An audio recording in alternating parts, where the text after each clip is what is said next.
Hi everyone, and welcome to our webinar, The 4 Secrets to Developing a Holistic Healthcare Recruiting Strategy.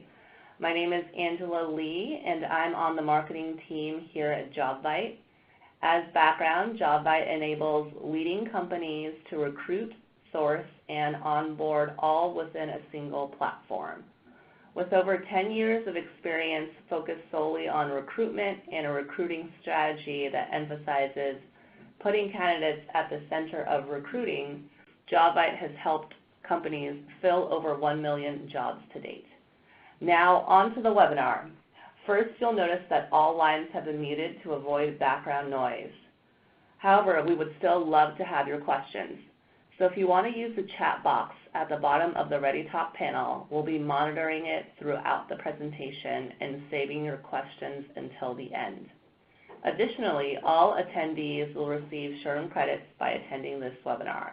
We will be sending out the code for this at the end of the session as well. Now, I'd like to introduce our speaker, Blaine Odenweller.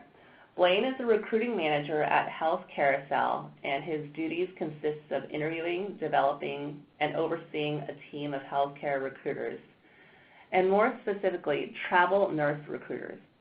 Blaine graduated from Miami University and began his career in management training with Cintas before transitioning to sales for Scripps Media, WCPO TV in Cincinnati.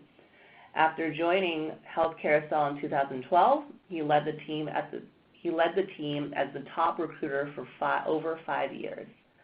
During this time, he was actively involved in representing Health Carousel at annual conferences and was instrumental in the development and implementation of Health Carousel's training program for new hires.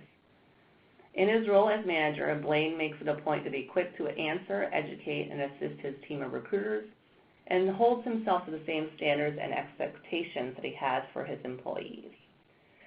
In his spare time, Blaine enjoys hiking, camping, and is also an avid golfer, but his true passion and interest is in his work and building up each and every recruiter or nurse he comes in contact with. So with that, I will turn it over to Blaine. Good afternoon, everybody. I'm very, very glad that you've joined me today. I love talking about this industry, staffing specifically, and I have a real passion for the people that I hire and the amount of time and effort and work that we put into developing them over time. So I'm going to talk first and foremost, give you a little bit of an introduction into who Health Carousel is and why we exist and what we do. Myself being a recruiting manager here for Health Carousel, my division specifically focuses on staffing domestic travel nurses in short-term assignments all across the United States. Those assignments can last anywhere from 4 to 13 weeks. So if there's any other contract staffers out there, you know my struggles and my pains. But Health Carousel overall has been around for coming up on 15 years at this point. And during that time, Health Carousel has evolved into being one of the leading healthcare staffing organizations in the country, as evidenced in the number of awards we won over the years.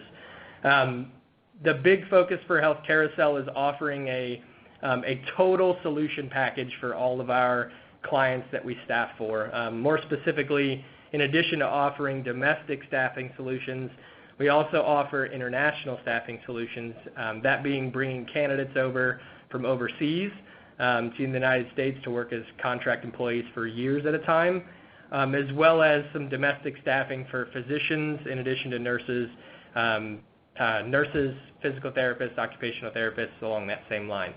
So we really focus on giving as much assistance as we can to our clients, and naturally that positions us in a place where we can have a little bit of an advantage and an edge over some of our competition. So that's Health Carousel's main focus. But next slide. What we really do is we focus so much of our time and attention on improving the lives of the patients across the country. Our slogan or our mission statement as a company is to improve lives and make healthcare work better. And we say that specifically for a reason. When we say make healthcare work better, we also mean the system of healthcare overall, but also the process of healthcare work. those employees that are taking care of patients day to day. We want to make their lives and their experience as employees better. And you'll notice, or if you haven't noticed this already, there's always a shortage of qualified healthcare professionals all across the U.S. Healthcare staffing and workforce solutions supply nurses and doctors where they're needed most to improve patient outcomes. And at Health Carousel, our employees come to work each day knowing they're making a positive contribution to the world, beyond just earning a paycheck. All of us over here really feel a commitment to the bigger picture. If your organization hasn't defined your higher purpose, I would definitely recommend focusing in on that for the longevity of your business. The important thing to remember is that you must also that goal must also be very, very true, and you must live it through examples or exercise it as much as you possibly can. On our next slide, I want to show you a little bit more of kind of how we positioned ourselves to maximize our reach. And really, again, I hone in on the fact that we focus on how we can provide as much service and as much continuity for our clients as possible. So under the Health Carousel brand, we have a number of different service lines. And if you'll focus in on the center one, HCTN, this has really been the driving force of our last 12 months of initiative. And that's aligning the different brands that we have either begun ourselves or acquired over the years under one umbrella to provide a multitude of recruiting services to any clients that sign up with HCTN. Along the same service lines, we have Passport USA.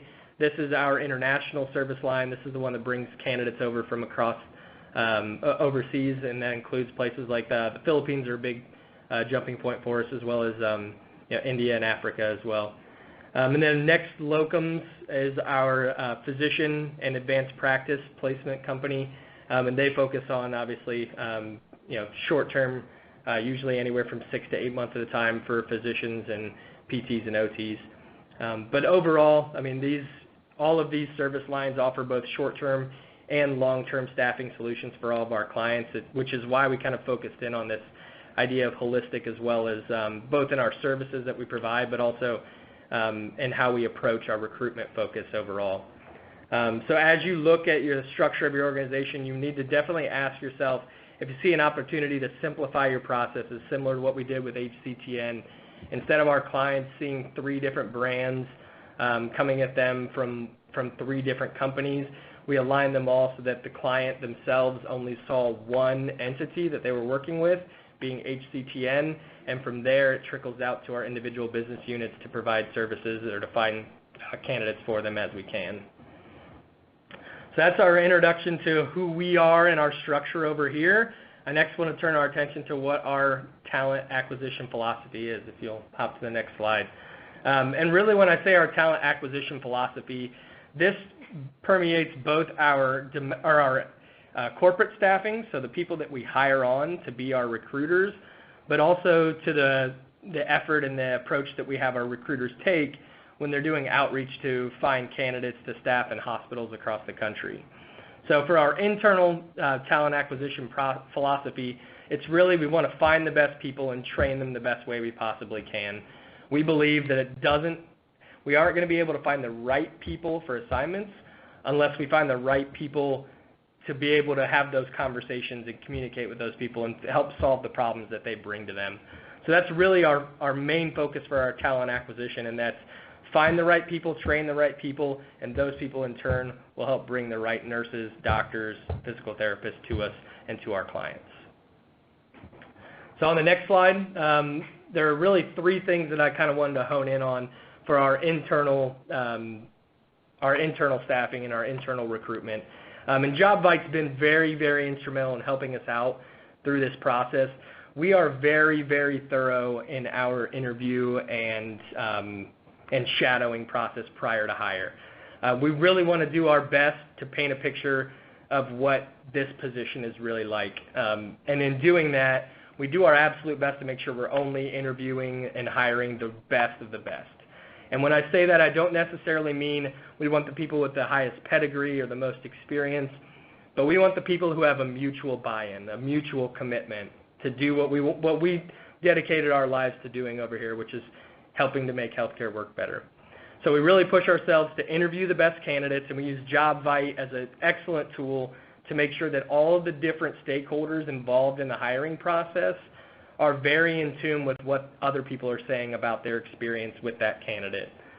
We always make sure that all of our candidates have an introduction to at least 2 of our managers here at Health Carousel, as well as at least 3 of our recruiters, the people doing the job day to day. We have them sit with them for shadows to make sure that they understand exactly what the position is going to be like.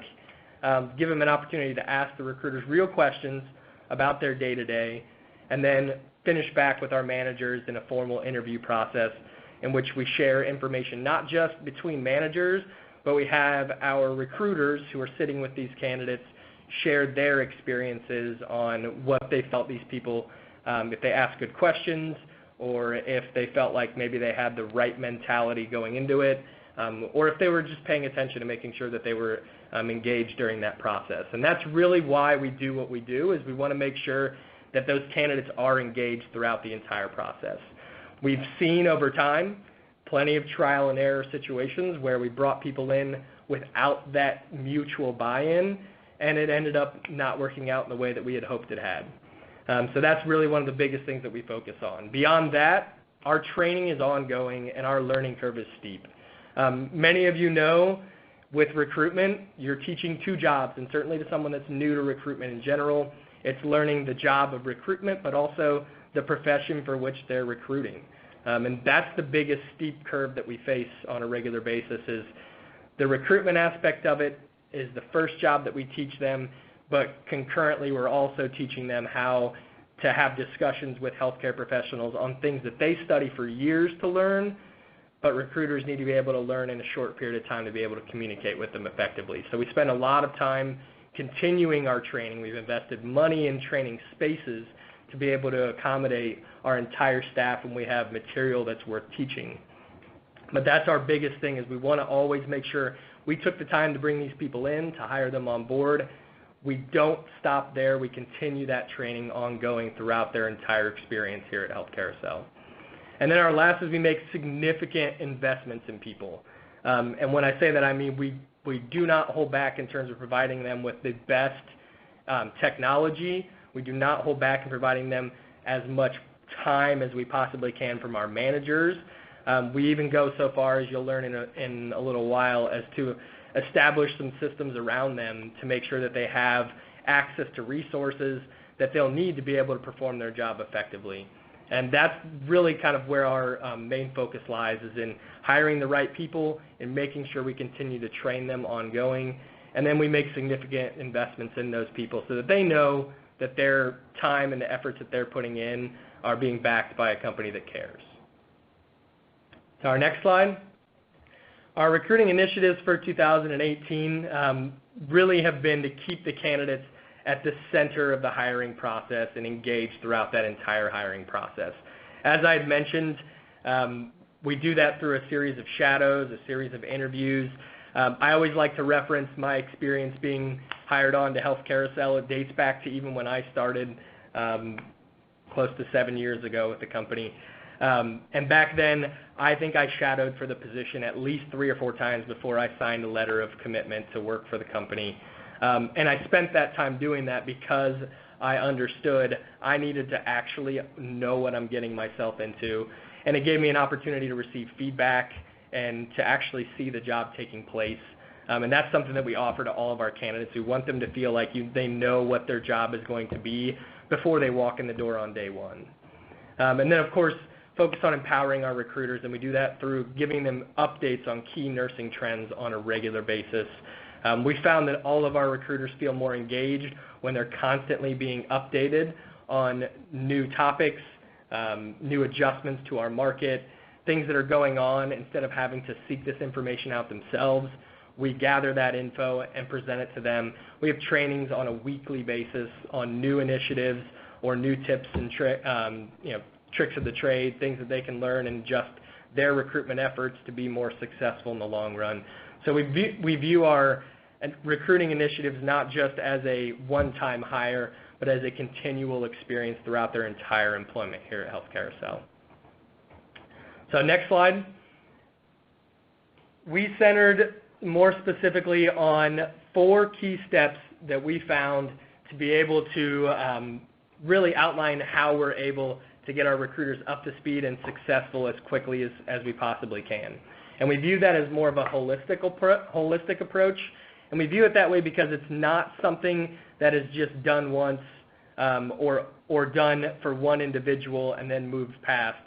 Everyone in our organization is involved and interconnected in everything that we do, and you'll learn more about that as I talk about our support systems and what those will be. But we'll talk about how we educate our recruiters, our branding and social media strategy, establishing our strong support systems, and establishing a clear documentation process. And then throughout that whole process, whether it's for our internal candidates or for our nurses, we always make it a point to keep them at the center of our process and as engaged as we possibly can. We understand that each touch point with an employee or with a potential recruit will be impactful, so we want them to know at that time that they are the only focus during those interactions. So our next slide, obviously this is our header here, a holistic approach to recruiting at Health Carousel. And like I said, we mention holistic because each and every department and each and every person working within our company is working interconnectedly to make healthcare work better, which is our ultimate goal.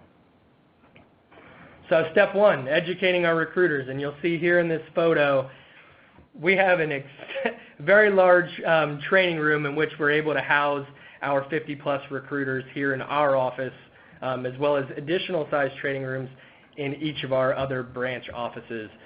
We do this specifically because we want the recruiters, A, to have a place to come and learn together, but also to have an opportunity to sit down together and to share thoughts and have discussion points.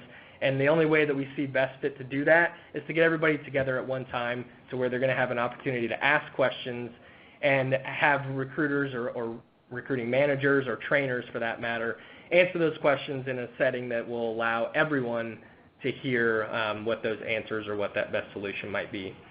But we begin with a baseline knowledge of nursing and specialties when we start our training program, and that's really where it starts with us, is that in addition to teaching them how to go about prospecting, the different ways that we have available to them, so whether that's database calling or social media outreach, email outreach, text outreach, whatever those things might be. Beyond that, we really focus in on learning the position for which you're recruiting people. And we do that through a combination of classroom sessions, usually led by our learning development team or by one of our recruiting managers. We have labs, so as they learn our computer system, we let them sit down with computers and learn the system on the go as they're working through it themselves. We've developed what we call Health Carousel University, which is a series of videos and webinars similar to this, giving information on the profession for which they're hiring, as well as company policies. The idea behind this is that they will find time within their day to complete these videos, and then beyond that, most of their learning is done on the go or through role plays or discussions in which we have. And role plays are a big center to what we do. For the most part, our role plays take the place of our weekly training sessions in some cases to learn situational topics and be able to discuss those with recruiting managers who have likely gone through those situations in the past or who may be able to put them in touch with somebody who has. So a lot of our role plays centered around that. We also leverage an in-house L&D team, which is basically our learning and development team, and we've collected those individuals from throughout the company based on experience, expertise, and their ability to train and lead others. We use that L&D team in cooperation with manager input to be able to implement some of the adjustments that we've identified that recruiters need to make. While our managers may not have enough time in their day to spend with each individual recruiter addressing these issues, we have learning and development coordinators that are available to take those instructions from the managers and be able to implement them with the recruiters. Beyond that, we have our monthly informational sessions on client facilities. So we'll usually get the recruitment teams together with our account managers once a month to share updates on each of our clients, to be able to provide them with what may be new requirements for that one, maybe new opportunities coming available to us, or a need to be able to perform for a particular client in order to maintain or to improve a contract arrangement that we have. So we take the time to make sure the recruiters are aware of not just what they need to know for recruiting nurses, but also the information that they need to know on the business side of things, so that they see what we need to do to maintain our status with our clients or to improve that status. And then we use business analytics for analyzing daily performance. And I say daily performance because we view at least recruitment within the healthcare field as something that if you lose a day, you lose a week. And unfortunately, it comes down to that for a lot of recruiters. So by measuring our performance using metrics on a daily basis, we're able to analyze and see if there's a recruiter that's becoming disengaged, or if there's a recruiter that maybe is struggling in converting their new discussion candidates over to submittals. We try to identify when those trends are happening on a daily basis and a weekly basis, and then assign them with lessons through our learning and development team to help to correct those things and to try to work to improve their ratio of what they're able to convert from one field to another. And that's really kind of where we focus in on as managers, is helping to interpret the data based on daily and weekly performance to identify where training needs to take place, and then being involved in that training if it's required. But that's the biggest thing that we focus on, is educating our recruiters, not just on how to recruit, but the profession for which you're going to be hiring individuals. It's really hard to gain trust and respect and buy-in from a candidate if you don't speak on a high level about the things in which they are going to be dealing with on a daily and weekly basis. And for us, being contract employees, those change every 13 weeks, so the recruiters need to be able to effectively communicate the information from our clients to those nurses, and to be able to do it in a way that it doesn't sound like it's their first day on the job each time they have those discussions. Our step 2 that we focus on is our branding and social media. And this is not exactly my wheelhouse, but I had the folks from branding and social media come together with me to give me a good understanding of what it is that they focus on and why they focus on the things that they do. And it was really a strategic decision for the corporation or for the company to invest in a strategic marketing department for both branding and social media initiatives. And that means we have one in-house marketing team that manages our brands for all of our company. And so that's all of our individual business unit lines. But we knew we'd be looking at completely different audiences with those different service lines.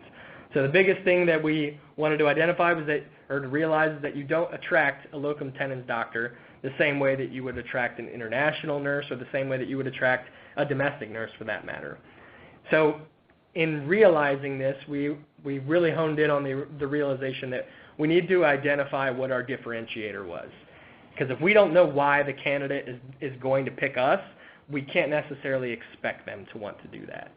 So we viewed it as, and as you'll see in examples here across moving left to right, our Next Travel Nursing brand really focused in on having a good connection with your recruiter, both on a professional and a personal level. And they did that through the use of Bitmojis. They extended that out beyond just what we're doing internally, but also when we have an engagement with a nurse or a physician, or a nurse or a medical technologist or a lab professional, we take the time to identify who they are. If we are able to find photos of them, we'll create a personalized Bitmoji as our first introduction to who we are, and give them a little bit of a feeling connected to us right out of the gate. And of course that extends beyond once they begin working with their recruiters, but it's that first introduction to that brand line really kind of gets that home feel. For tailored healthcare, it's more along the lines of the nurses do everything, so we want our recruiters to be that resource that will handle everything else, almost as if you're a sidekick or an Alfred back at the lair taking care of things while Batman's out saving the day. We really kind of honed in on that. We've owned that as our brand. Super Nurse is really the big thing that we push out to the market. We seem to get a lot of good response because the nurses realize that it takes a lot to be a travel nurse, and really in a lot of cases they are viewed as superheroes in the situations in which they walk into. Medical staffing options, theirs is very localized, so we focus more on the map and the idea of where you want to be will find you jobs. Next Locums, we focused on a concierge service. We knew we were reaching higher level clients, so we wanted to reach them with a concierge service in mind, which is why the bell is in a lot of their marketing images. And then Passport USA, the big thing here is focusing on you're going to have an opportunity to come to the United States and work in the United States and earn a wage in the United States. So we focus a lot of that around getting your, having a way to circumvent the passport requirement to be able to come in through visa sponsorship through a third-party company. So that was really our big focal point, was what's our differentiator, why would people want to come work with us? And then once we've known what it is, then it's a matter of just continuing and be consistent with the market, or with the message that we bring to market. And that's really been a big differentiating factor for Health Carousels. We've identified who we are, and then we've really pushed to market, this is who we want to be, and this is why you should come work for us. Next slide. Step 3 is establishing a strong support system, and I'm going to spend a little more time on this one than some of the others, and more specifically because I think this has been the most influential portion of building out our company to the way that we have over the last few years. When I say building a strong support system, I mean both internally and externally. We took some time right out of the gate through daily journals, as well as focus groups with a lot of our recruiters to figure out what are the things that are slowing them down, what are the things that are keeping them away from finding more people and bringing more candidates through the pipeline. And we did this in an effort to be able to take some of those tasks away from them.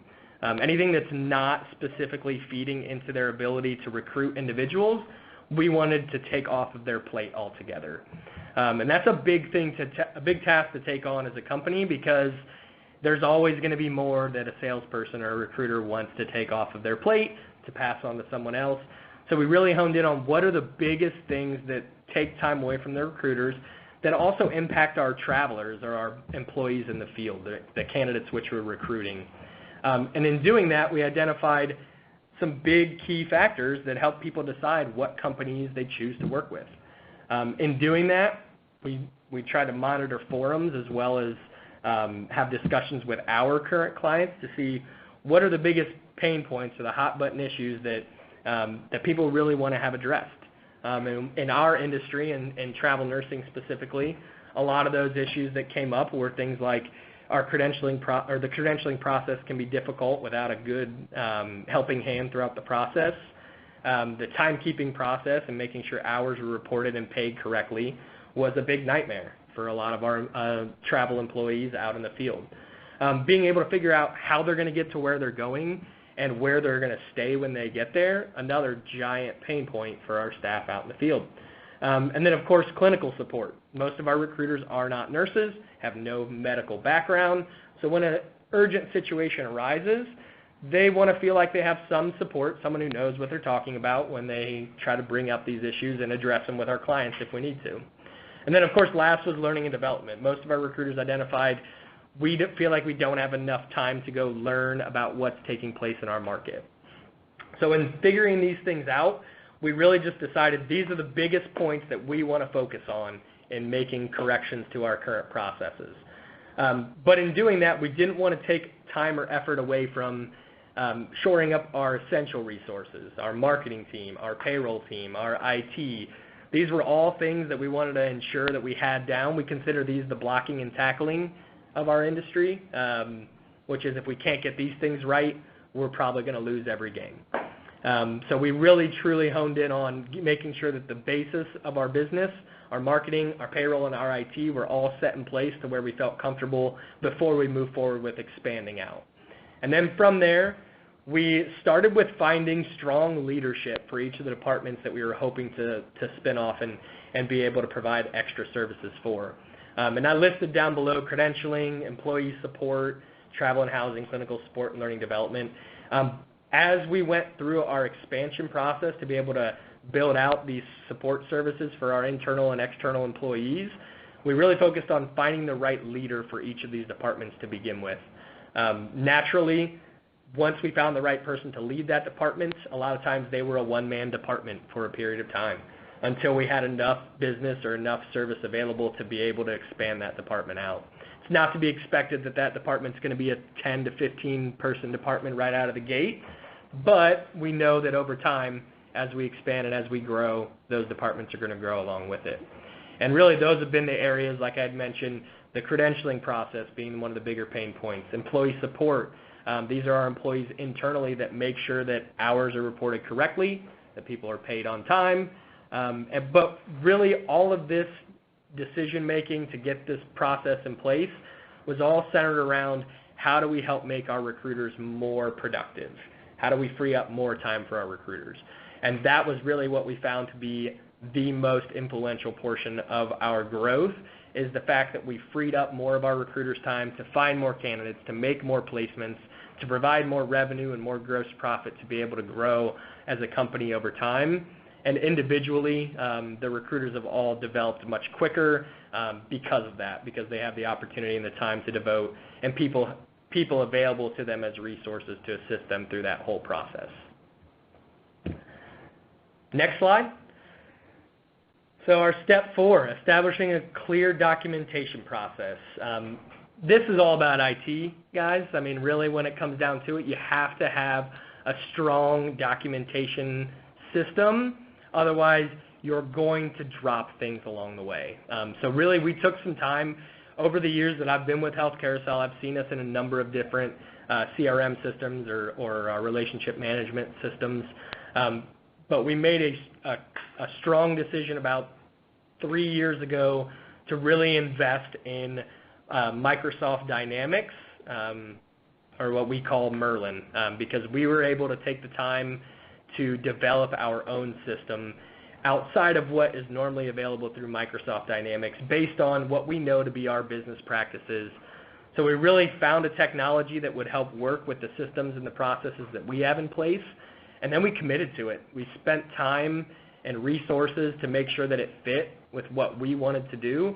We utilized in-house developers as well as contract employees to customize it to our business needs, and all along that entire process, our senior leadership had a very clear expectation and clear vision on what we wanted to do with that system. But what they didn't do was just outline it and say, this is what we're going to do, everyone, be prepared for it. They took the time to meet with key stakeholders from each department, as well as from our recruitment staff, to make sure that we were implementing and developing things that would help make their jobs easier. We always use a particular line over here. It's the "what's in it for me" line. Most recruiters have heard this before. But we had really kind of take that mindset into consideration as we talk to each of the different divisions or each of the different departments, because we want to have that buy-in from each of those people. And the only way you do that is by finding a way that this particular change or this particular update will make their life and their job easier. So we did that primarily through test environments. So we would set up essentially an opportunity for us to work in what we call the sandbox, to be able to try out some new and different things. We brought in focus groups to practice and try out different things. A lot of trial and error. We like to believe we are a company of constant change, and that's going to be a consistent thing in staffing. You have to be ready and willing to make changes when the need is there, and we've identified that. And we make that a part of our culture, is the realization that not everything will stay the same, and if it does, it's a problem. We want to be changing at all times. So we found that if we gather information from our key stakeholders, get their input, and develop the systems to be able to solve problems for them, then it made that adoption a whole lot easier when it came time to roll out the final form of that.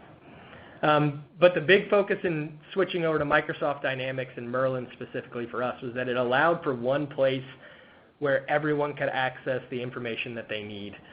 We found that over time, too often the left hand didn't know what the right hand was doing, and because of it, it was causing us extra work, or it was causing us issues with our clients, either our placements or the clients that we're billing and working for. So really, we wanted to make it so that everyone knew exactly where to go to for all the information that they might need. Whether it was our payroll team, they knew where to find the billing information. If it was our compliance team, they knew the recruiters uploaded the documents into a place where they would be able to find them each time. If it was our travel and housing team, they knew exactly where to find that person's permanent address, as well as that person's location for their next assignment. To be able to pull that information allows us, A, for everyone to have as much information as they possibly can, but also to allow us to put our best foot forward and our best face forward to our clients. Because if we don't know all of the details when we go to address something with a client or with a placement or with a recruit that we're working on, a lot of times it'll end up shooting any sort of credibility that we may have had.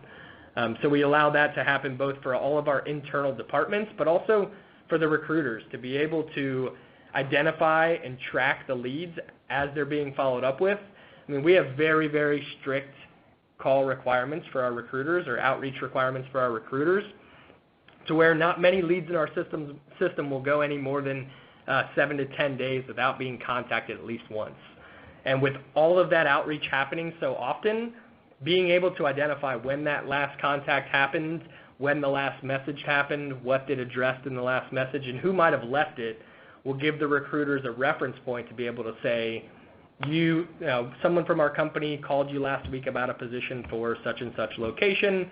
And in just being able to reference the fact that we have good records, usually it allows for extra buy-in from the candidates that we're trying to reach, knowing that we have our stuff together, that we know what's going on at all times, and that we're not just blindly calling into our database, trying to find people that may or may not be interested. So that was really a big focus for us, was establishing that clear documentation process so that everybody knew exactly where to look, but also so the recruiters knew that any information they needed to have access to, whether it's the person's home state of license, what their interests are, what their specialty might be, they always have that information at their fingertips so that they don't have to spend time researching in order to be able to contact our candidates. So summing it all up, and boy is it a lot to sum up. So what we learned, and really our biggest thing, and this is what we learned, is that spending time teaching and learning is probably the most important thing that we can do for our recruiters to make them as successful as possible. I always say, if you don't know what you're talking about, why would they want to work with you? And really that's what it kind of comes down to, is you have to be knowledgeable on the topic of which you're recruiting individuals for. Otherwise, they're going to find another recruiter, another company that knows more or is more helpful. And I even encourage people to go beyond just the basic knowledge, the same things everybody else is learning, but extend it out and think about the problems that they may incur or experience throughout their entire cycle of their recruitment process, and be able to anticipate that and provide them solutions before those problems arise. So whether that, and I even take it to a further extent and say, you're away from home, you're a travel employee, you're spending money on restaurant food and travel expenses on a regular basis. And this is just one example, but find a credit card that rewards you for all of that money that you're spending. That way you can eventually take a vacation for free at one point in time. Now these are things that normal recruiters wouldn't normally jump to thinking of, but if you can provide them extra value, either through your own knowledge or being able to anticipate what a problem might be, it'll help set you apart from anybody else. We really focus on reviewing successes and challenges daily, and that was really a big focus for us. In my moving to management from recruitment, this was one of the things that I really focused on. Was I knew that the only way to learn is by experiencing these things. So a lot of it is finding out what someone learned from each of those experiences, providing some additional input, some availability to practice with someone other than a potential client, and then finding ways to help them improve their processes, not just what they're saying and doing, but also how they're going about tracking people, how they're going about planning their day or their week. So that's a really big focus for us, is making sure we spend time to review that with them daily, or if it's not daily, at least weekly, and then acknowledging the successes that they're having as well, and making sure that we extrapolate on the things that have worked for them from that point. The big thing from my marketing team, identify your differentiator, and this will be the same for a recruiter as well. If you can't tell people why you're a better choice than somebody else, then you're probably never going to win that business. So being able to identify what makes you different, and then being able to communicate it in a way that is very clear to your clients, is going to be a big factor in deciding how successful you're going to be in your recruitment efforts. If you can't tell them 100% that you believe you're the best solution for whatever their problem may be, then perhaps they need to go somewhere else. And nobody wants that, so you need to find a way that the services and the solutions that you can provide will solve the problems that they bring to you, and the only way to do that is to know how you're different. We obviously segment roles and functions to allow our optimum customer service, and that's really building out our support system, making sure that everybody has a key focus on what it is that they have an opportunity to impact that particular candidate with throughout the process. So, if that means making sure that when you call to verify their hours, that you're the most bubbly person and as friendly as possible, we want to make sure that that happens. So we also put our people through customer service training in addition to the training for the department or the function in which they're going to be practicing. And then last, and this one really extends beyond IT, but invest your time and resources into proper applicant tracking, because knowledge is power. And I really, truly mean that. If you cannot track and be able to reference back to when your last contact attempt was or your last conversation was, it's going to be very, very hard to be able to build a consistent recruitment strategy. You need to be able to know who you talked to, when you talked to them, what you talked about, to be able to reference back and to identify who are the good candidates and who are the candidates that are not the greatest for you. So proper tracking will definitely allow more robust search capabilities within your system, in addition to allowing the recruiters to be able to, reference the information that they need to be successful. Our next slide. So our focus for 2018 and beyond, really our focus for the next year going forward has really been centered around building a community of employees. We reference back to our branding and social media strategy. I didn't get an opportunity to talk a lot about the social media strategy at that point, but really that's been our focus from this point going into 2019, is that we want to build a community of our employees, and that means connecting our various travel employees all across the country into one community where they all feel some ownership and feel a part of our company. While they're all individually in different locations across the country, we want them to feel like they're a part of our community. And we did that by establishing our Daisy Award. So now with each of our divisions, we send out our clinical support team to location for at least one person in each business unit per quarter and present a Daisy Award. And if any of you aren't familiar with the Daisy Award in healthcare, but it is a prestigious award that's normally only offered to staff employees. So we really made it a point to try to offer that to contract employees as a way to make them feel as though they're a part of a community and that their work is being appreciated. And then even internally here within the company, we really make it a point to build a community of employees by doing a lot of engagement and outreach beyond just our 8 to 5 workday. We try to incorporate morning or evening yoga sessions. We have regular happy hours. We have sports teams that we sponsor to make sure that everybody feels like it's not just a place to work, but it's a part of your life. We really are really averse to the idea or the concept of work-life balance. We like to believe it's work-life integration, that what you do outside of work very much influences how your day goes at work, and the same vice versa. So we really try to make it a point to push building a community of employees, both with our internal staff as well as for our contract employees out in the field. And we do that for internal employees, not just through obviously the fun things to do, but also through their individualized training and development. Both the L&D team, our managers, other recruiters within their same department or division, everyone gets together on a consistent basis to be able to have discussions about the things that are going on in our industry, the things that they're struggling with, and to be able to figure out best practices and be able to go from there. And then we have shared celebrations. Naturally, it's a big thing. Anytime someone hits a milestone, or as a group we hit a milestone, we do a good job of making sure we take the time to celebrate those wins, because recruitment is a tough job. It takes a lot of time. We always say 4 out of 5 days are going to be bad, and you're hunting for one good day. And we are always looking for the opportunity to celebrate those one good days when they happen. And then for our contract employees, like I had mentioned, we have our Daisy Award, but also we have our Brand Ambassador Program, which is a new rollout. We just rolled it out just a couple weeks ago.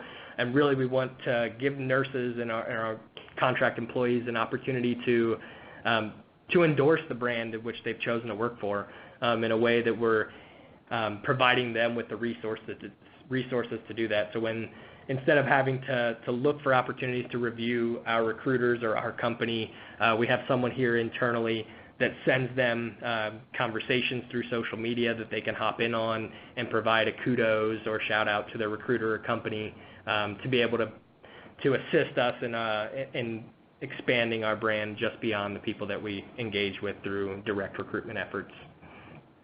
So those are really the big things that we kind of focus on for this year and going into next year, knowing that we really want to make it a point to build a bigger community of people so everyone feels like they have something that they're a part of, because we really truly feel that, you know, if you're a part of something and you feel a part of a community, that it makes your work much more memorable and much more appealing. So that's all I have for the discussion today. I mean, this is our focus as we look at it from the health carousel point of view. I'm happy to take any questions that anybody has. I know there's a lot of info and you didn't get much of an introduction to our healthcare recruitment strategy in terms of nursing requirements and information. So if you have any questions, fire them at me now. I'm happy to answer anything I can.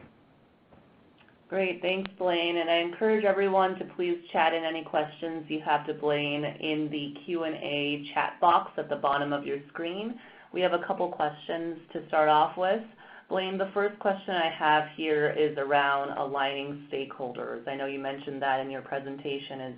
It's crucial to make sure that all stakeholders are aligned. So the question is, how do you go about actually aligning these stakeholders? So our biggest focus, I mean, we found that in time, if every decision and discussion that we have is only done at a high level, that normally that adoption is not really taken over as well or accepted as well.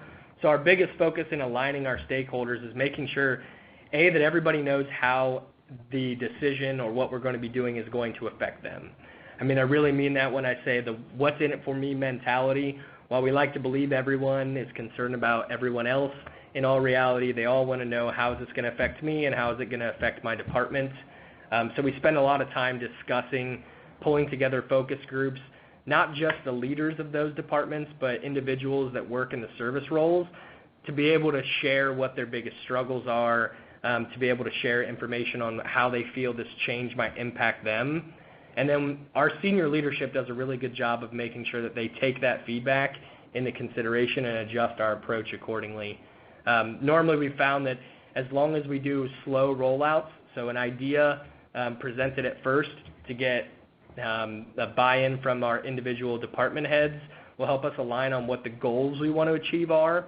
And then once we've figured out what those goals are, then we include others in the focus groups to be able to discuss, these are the goals that we want to achieve. These are the things that we're thinking we want to do to achieve those goals. How do you feel this is going to impact you? Do you think it's going to be an advancement? And then being open to change. I mean, and making sure that everyone knows that we're willing to adjust our strategy.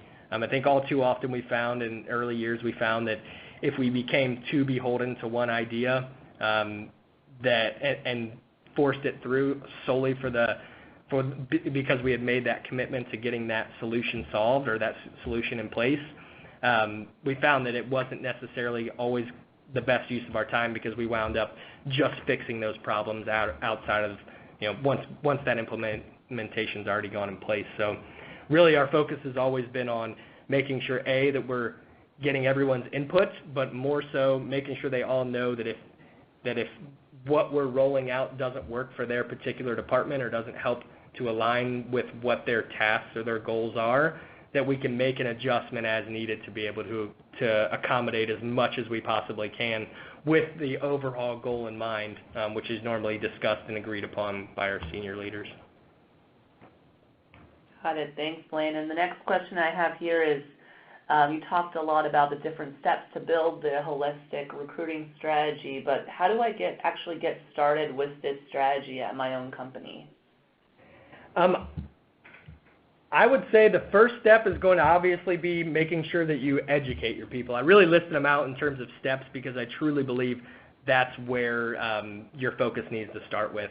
It's no good to have a great documentation system if your recruiters can't speak to to the topics and the specialties and the areas that they're trying to recruit for.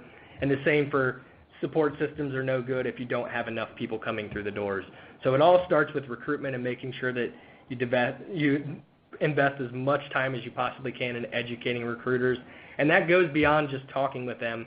That means researching sources of information, giving them access to forums, encouraging them to spend time outside of their workday to learn things that they may need to learn. But a lot of that's done through just trial and error and experiencing it on the go. I would say to start off with, though, building that baseline of education and understanding that you can't hand someone a phone and expect them to be able to recruit professionals right out of the gate, that they need to know what they're talking about ahead of time. I mean, we have a very clear expectation early on that your first 3 weeks on the job, 2 to 3 weeks on the job, are spent learning. And then really from that point forward, then we start to ease them into phone calls and discussions with individuals. And until usually about the 3 to 6 month mark, they're not usually knowledgeable enough to have a vast impact on their role or on the company. So we continue that training throughout that whole first 3 month process to make sure that once they hit month 3, they are as geared up and ready to go as they possibly can be. And then once we've got our recruiters in place and we feel confident, then we push branding and social media in order to drive as many people towards them as we possibly can, knowing that our recruiters will have a better job of, or do a better job of closing the deal when the time comes. Great, thank you. And the next question we have is around Next Locum. The question is, do you know if Next Locum's service offers dentists and or oral surgeons? I don't believe they do at this time. I think their sole focus is acute care hospital settings, or I believe they do some outpatient settings, but most of those, it's not a high volume business by any means. Like when I look at our nursing field, we're signing probably close to 30 or 40 contracts a week. When you look at the Next Locums, the process for bringing on an employee or a doctor is a much longer process. So because of that, they end up focusing a lot of their more time and attention on acute care settings where the return is available to them. Great. And we have one question here on what tools or sites do you use to stay up to date on trends? Talking specifically about travel nursing, we do a lot of our focus on, Staffing Industry Analyst provides us with a lot of information regarding some of our largest competitors, some trends that are taking place in the industry. Staffing Industry Analyst has always been a good resource for me. They continuously post news articles and tips and tricks that I always make it a point to read up on. But in our industry specifically, a lot of the value is taken from forums and from the different, I guess it would be engagement sites that have popped up over the years. So these are groups like Travel Nursing Central, Highway Hypodermics, Blue Pipes. All of these sites are centered or geared a lot towards the candidates that we're trying to recruit and coaching them up on the industry overall. But we found that usually the best way to educate our recruiters is to educate them on the viewpoint of the candidate which they're recruiting. So the best way we found to do that is to give them access to the same things that the nurses themselves are reading up on in order to be able to negotiate better, to align with the right companies, and then, of course, making sure we are hitting on the topics that are going to end up coming up in conversation. And we monitor that through as many forums as we possibly can. And the next question we have here is on, is Merlin a CRM or recruiting management platform that links all your main processes you use? Please help explain more of how it helps you. Yep, so Merlin is our version of CRM Dynamics, which CRM Dynamics is an excellent tool, but it wasn't necessarily built for our industry, travel nursing specifically. So we've kind of adapted CRM Dynamics to fit our business processes as much as possible. So when a lead comes into our system, either a paid lead or an organic lead, that information is entered into our system. Our recruiters have access to at least their contact information and some baseline info on where they are from and what their interests are. And then beyond that, It then takes it through a step-by-step process in collecting documentation and uploading into the system. Once that info has been uploaded into our system, then the recruiters have the ability to share that file with the account managers who will submit them for job opportunities. Once that job opportunity has been aligned, and we do a lot of back and forth between our account managers and our recruiters, updating on submittal statuses, where they're at in the process. All that stuff's all managed internally within either the candidate record or within an assignment record if you match them to a job. And then once we've gotten them into a position, all of the documents that are needed for each of the ancillary departments like credentialing or travel and housing, all of those things are housed within the candidate record or within the assignment record. And both of those can be accessed one way or the other. So you can go through the assignment record and get to the candidate record, or through candidate record to the assignment record. But all that information is all housed right there. And then we have a back-end system that links up with our CRM system, so that even the direct deposit info and any info in relation to their payroll processing, so whether that's W-4 or tax info, it's all housed in that system, and our back-end processes will pick up the info that they need out of that system and utilize it for processing our payroll on a weekly basis. Got it. And the next question we have is on investment in top technology. The question is, you mentioned investment in top technology for your recruiters. Are you able to provide a general guideline of how much you invest? Example being a percentage of operating budget or a percentage of profit, et cetera. I don't have those figures on hand. We really kind of set a baseline on what do we need to have our recruiters to be able to do their job on the go. The candidates that we staff, it's different from other industries. They work a 24/7 schedule. There's no such thing as Mondays. There's no such thing as weekends. It's all the same to them. So we really equip our recruiters first and foremost with a company cell phone when they come in, to make sure that they have access to be able to respond to text messages and phone calls, but also we link up their cell phones with some of the different chat tools that we have, so that should a candidate access our website and look to chat with a recruiter, that a message goes out to those recruiters and they have the ability to chat with those candidates in real time. So cell phones are a big focus for us when they first come in the door. And we take the time to make sure that everything's set up. They have the necessary apps to link up with our systems. And then beyond that, we provide laptops to each of our recruiters while they're working here, because we know the job never stops. You're going to need to recruit from wherever you go. So we make it a point to make sure they have those in place. And we have the necessary safety precautions in place with like remote locking and things like that. But we really want to make it a point that if a recruiter has the ability to be able to work outside of business hours to become more successful, that we give them the tools to do that. And really we encourage that as much as possible, because we know it takes a lot to be successful working 8 to 5. So we want to give you all the tools necessary to be able to do a little bit more if you need to. Great.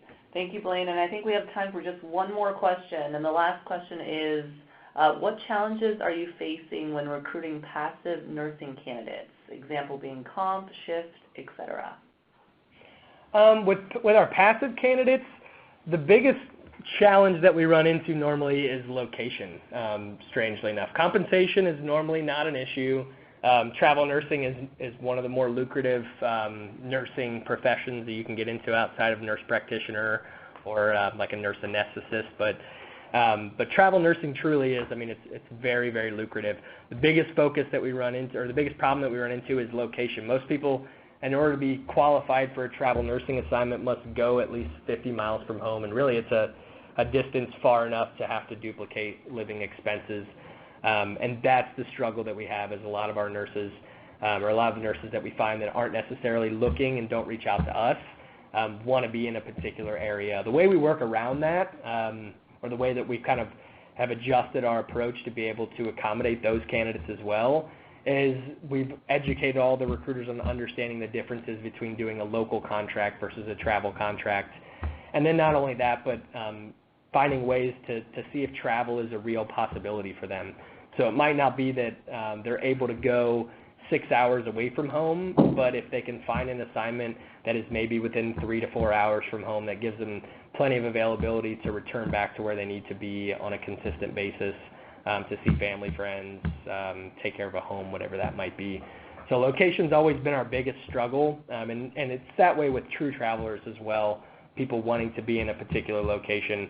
The recruiters have the best upper hand in those situations when they have a good understanding of why the people have or need what they need, and then being able to clearly articulate to them their options should they want to do something like that. So it doesn't necessarily mean they have to go all the way across country to take a travel assignment, but if they can find the availability in their schedule or in their life situation to be able to take an assignment 2-3 hours away from home, those can be just as lucrative for them and still be able to, to appease whatever that need they have to be near where they are.